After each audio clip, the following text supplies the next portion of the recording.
Hello everyone, this is Shiv Mathur.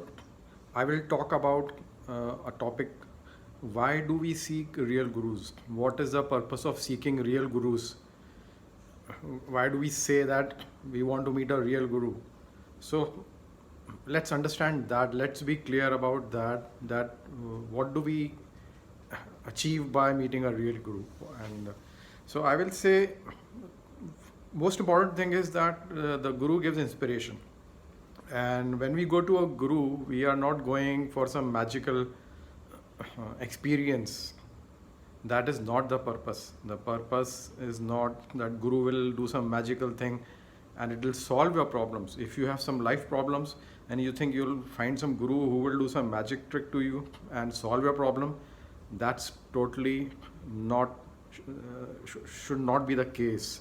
And that should not be the reason that you are looking for a guru who will cure your some health problem or mental problem or personal problems or professional problems. Gurus are not sitting there to solve those issues. They are also humans like us. They are evolved people, self-realized. They have understood what life is and they are living that life. They live in a way, they conduct in a way, they speak, their thoughts are very, the words are very deep and potent. So when you meet a guru like that, you see inspiration from them. Like you should try to emulate them, that they live a simple life, austere life, and simple living and very high thinking. That's why the whole world is looking for such people, and who are living in a. We don't want to live the way they live. Don't want to emulate them. We don't want to copy them. We Most of the people are looking for real gurus, whether just for justifying their ego and for some magic trick for solving some problems through some unknown spiritual way or paranormal way. They think the guru has some siddhis and powers and he will bless them, and they are looking for some quick fix solutions, and which is generally being practiced by all these fake people. All the siddhas and all the people say we have tantric siddhis, this, that. So because the world is full of fake people, the people really think that something like that does exist. And if it really exists, then if somebody will exercise those powers only if you deserve it. It's not that any random people will go and they will get that benefit.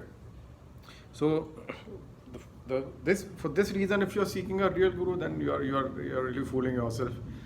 And second reason people see real gurus, that they want to go and certify themselves in front of those people, wise people or guru or whatever you call them.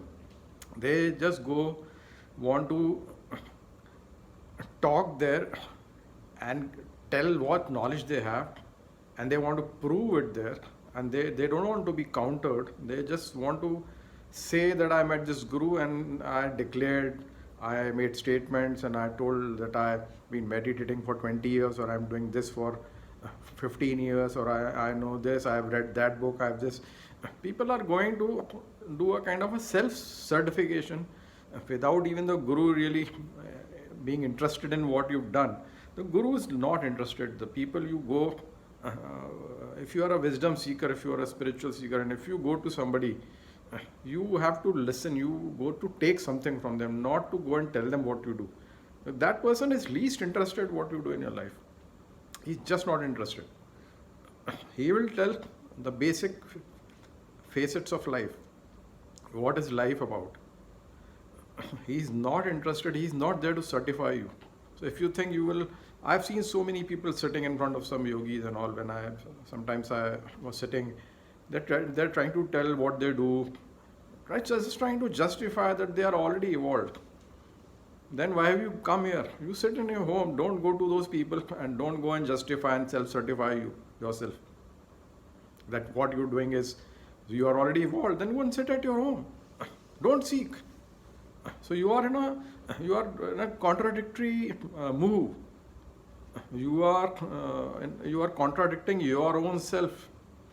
You're seeking, but you are also at the same time telling that I am already spiritual, or I am already evolved, I am doing this, I am doing this. So you are carrying your ego there. You don't have to carry your ego. You should seek a real guru only to have a conversation with him, in the sense, if you have prepared, like when you go to give an exam, the teacher will judge you. So when you are prepared, you will pass. If you're not prepared, you will fail.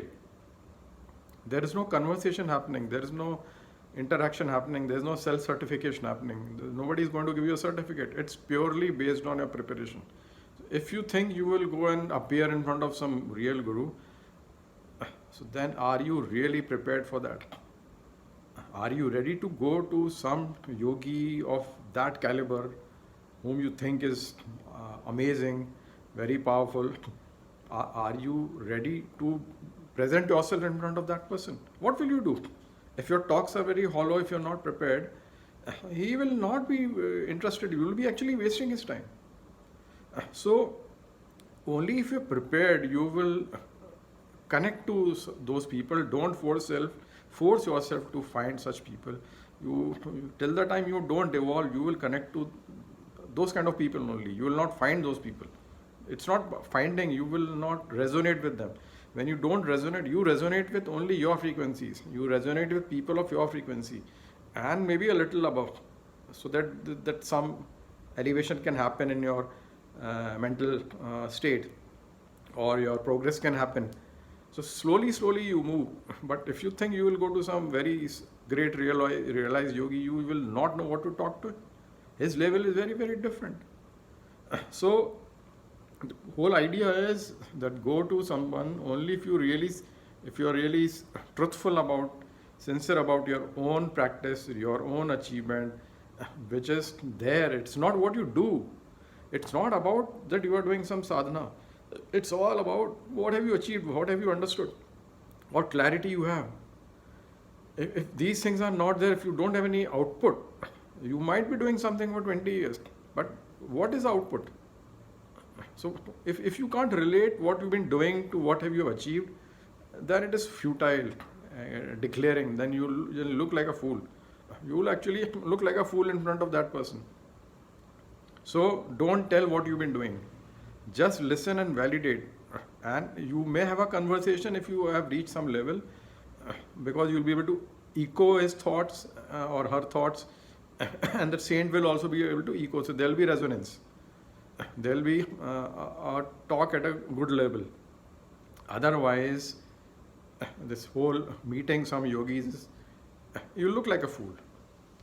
So the most important thing is do your own practice, do your own sadhana, do your self-inquiry, do constant self-inquiry. And if you think you have controlled your ego, if you think you understood various aspects of life and humanity, and if you got clarity, and you think you can, if you have that confidence to go, then there'll be urge to naturally meet people of that level.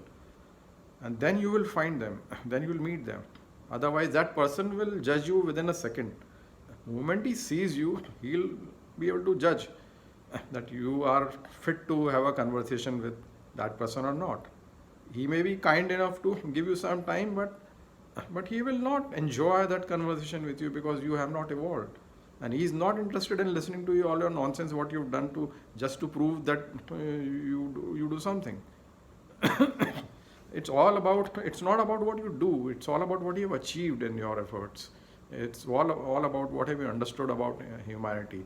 When you have an in-depth understanding, then it makes sense to talk to them. Then it's only you are able to validate quietly internally that what he's talking is also being understood by you.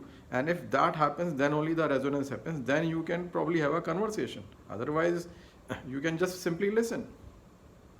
So understand what a conversation means. Understand what an encounter, a rendezvous with a realized yogi means, and what is needed from your own side. Then only you talk about seeking some gurus. Okay. So this is a gradual path. Slowly you'll move. You will seek, and the only way is self-inquiry. Only way. And you can read some content on the YouTube of some realized yogis. Probably you can read some books. So slowly you will get some knowledge. With knowledge, effort, with hard work, with self-inquiry, you'll develop that wisdom. You'll get those answers. and then you go to them. That's all. Otherwise, there's nothing Guru is needed for. I made a video about Yoga Vashisht. It's clearly told Guru is meant for inspiring and giving some direction. He is not going to spoon feed you. He is not going to do any magic trick to you. Okay?